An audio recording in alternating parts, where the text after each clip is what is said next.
Welcome Jackednnerdy fans to another review video. Today we are reviewing the latest Netflix film, The Pale Blue Eye.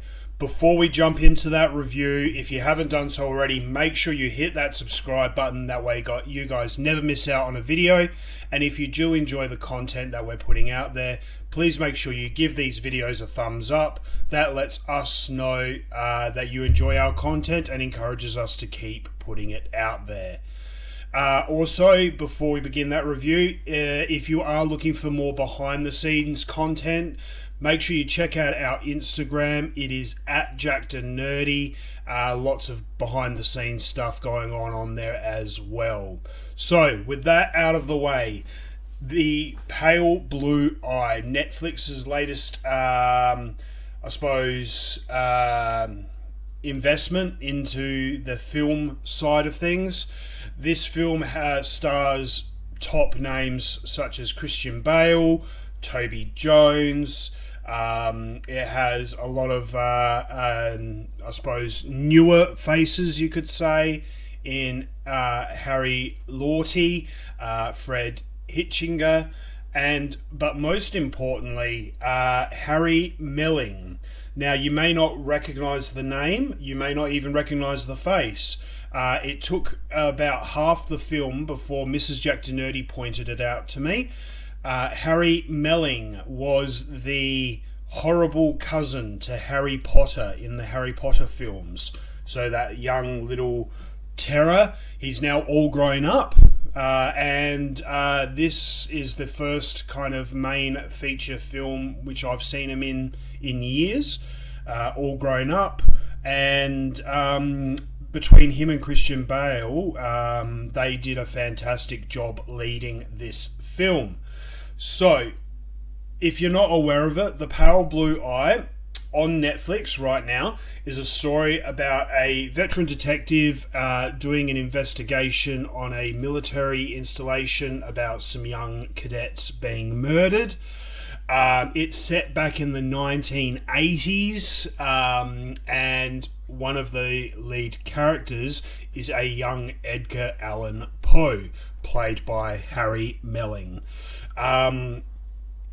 This is a very, very interesting murder, mystery, thriller, crime movie, actually. I'd have to say this is probably one of the best Netflix films, besides The Glass Onion, that Netflix has ever done. It's a very, very good film. Think From Hell.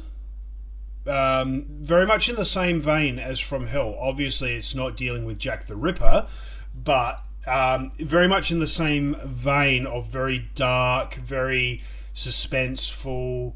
And to be honest, with most of these films, I kind of have an idea by about halfway through who the killer is and whatnot. To be honest, I had no idea all the way through, and there's a very, very nice little twist at the end. Just when you think everything's all done, there's a nice little twist that just kind of takes it that little bit further in the end. So it's a period piece. They did a fantastic job of making it authentic and keeping things very authentic to the time period.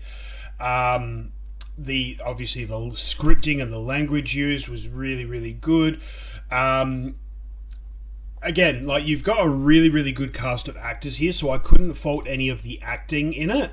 I was very, very impressed, especially with Harry Melling, and of course Christian Bale's just fantastic in almost everything, well, practically everything he does. Same with Toby Jones. So across the board, it was really, really entertaining. Really, really good. The cinematography is beautiful. A lot of like the scenery shots and the wide shots, like of the different buildings and structures, and just general like landscapes and things. It's very, very beautiful. And the costuming as well was absolutely fantastic. I really. So top to bottom, this is a very enjoyable film. The only criticism I have is that it's a bit over 2 hours in length. So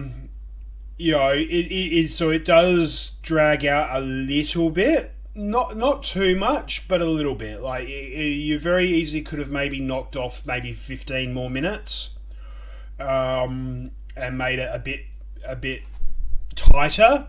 But that being said, that's a very, very small critique. On the whole, though, really, really enjoyable. I enjoyed it from start to finish.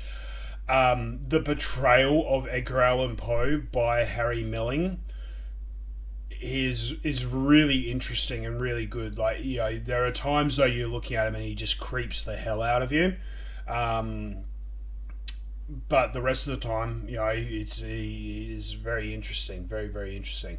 So, look, at the moment on IMDb, it's only got a 6.7 out of 10. On Rotten Tomatoes, it's at 67%. I would at least bump it up to a 7 or 70%. Personally, on Google, it's got a 92%, but I don't know how accurate Google is, so I generally don't use that as a unit of measurement. But like I said, IMDb is 6.7 out of 10. Rotten Tomatoes is 67. I'd just round it up and just give it a good 7 out of 10 or 70%. It is an enjoyable film if you've got 2 hours to kill and you do like a good murder mystery or crime thriller. I would probably not sit down and watch it again in a hurry, just because there's just so much other content out there. And like I said, it is a longer film. So, look, yeah, I mean, I definitely will watch it again in the future, but probably not right away, not in the next couple of months. But look, that being said, like I said, if you're looking for a date night or just want to sit down and have some takeout and watch a good crime thriller murder mystery, this is definitely worth a watch. So, The Pale Blue Eye, it's streaming on Netflix right now. I do encourage you to give it a watch, give it a try, and hit me up in the comments section below and let me know what you think.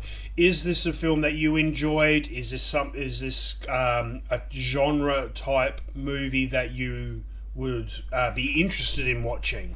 Because it's not, crime thrillers are not for everyone. So, look, hit me up in the comments section below. Let me know what you think of this film. I thoroughly enjoyed Christian Bale's performance. He can do no wrong in my eyes. So, and again, also, if there's other films or TV shows coming out over the next couple of months you would like to see us do a companion video for, hit us up in the comments section below. Let us know, and we'll endeavour to make that happen for you. And until next time, guys, stay jacked and stay nerdy.